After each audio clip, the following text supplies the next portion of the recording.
जय श्री राम। आप सभी को आज हम सफला एकादशी की कथा सुनेंगे, जिसके करने से हम सभी सुखों से भरपूर हो जाते हैं और हमारे जीवन में सुख समृद्धि की वृद्धि होती है और भगवान विष्णु की विशेष कृपा हमारे ऊपर होती है। चंपावती नामक एक पुरी है। यह कभी राजा महिष्मत की राजधानी हुआ करती थी। राजर्षि महिष्मत के 5 पुत्र थे। उनमें से ज्येष्ठ सदा पाप कर्म में लगा रहता था, पर स्त्रीगामी और बुरे आचरण वाला हुआ था। वह उसने पाप कर्म में पिता के धन का नाश कर दिया। वह सदाचार दुराचार परायण और ब्राह्मणों का भी निंदक था।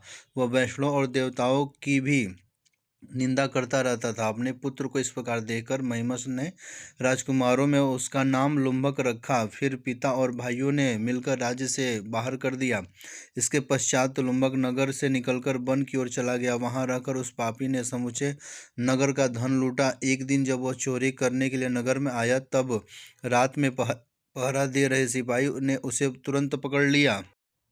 किंतु जब उसने अपने को महिष्मत का पुत्र बताया तो सिपाहियों ने उसे जाने दिया। वह पापी वन में लौट गया और मांस तथा वृक्ष पर लगे फल खाकर अपना निर्वाहन करने लगा। उसका विश्राम स्थान पीपल के वृक्ष के नीचे था। उस स्थान पर बहुत वर्षों पुराना पीपल लगा हुआ था, जिसे उस समय वन में महान देवता माना जाता है। उसी स्थान पर पाप बुद्धि लुम्बक निवास करता था।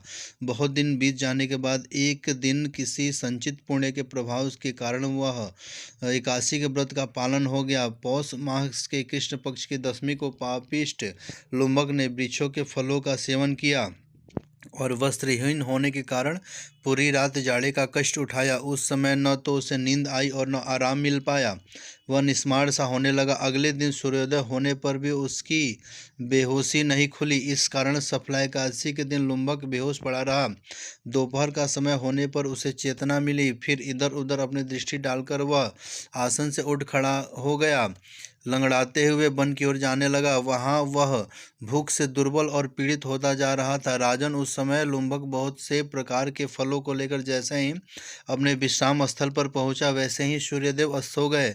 तब उसने वृक्ष की जड़ में बहुत से फल चुने। इसके पश्चात निवेदन करते हुए कहा कि इन फलों के लक्ष्मीपति भगवान विष्णु संतुष्ट हो। ऐसा कहकर लुम्बक रात भर सो नहीं पाया। इस प्रकार उसने अनायास ही इस व्रत का पालन किया।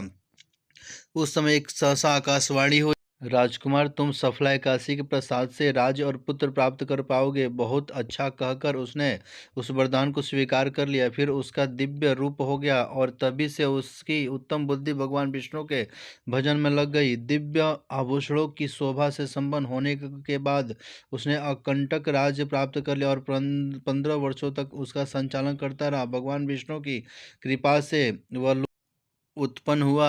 उसके बड़े होने के पश्चात लुम्बक ने तुरंत राज्य की ममता छोड़कर उसे पुत्र को सौंप दी और वह भगवान श्री कृष्ण के समीप चला गया और वहां जाकर मनुष्य कभी शोक में नहीं पड़ता। राजन, इस विधि से जो भी मनुष्य सफला एकादशी का उत्तम व्रत करता है, उसे इस लोक में सुख भोगकर मृत्यु के पश्चात मोक्ष की प्राप्ति होती है। इस प्रकार में एकादशी के व्रत में लगे रहते हैं, उनका जन्म सफल रहता है। महाराज, इसकी महिमा को पढ़ने सुनने और उसी अनुसार आचरण करने से मनुष्य को राजसूय यज्ञ का फल प्राप्त होता है। जय सिया राम।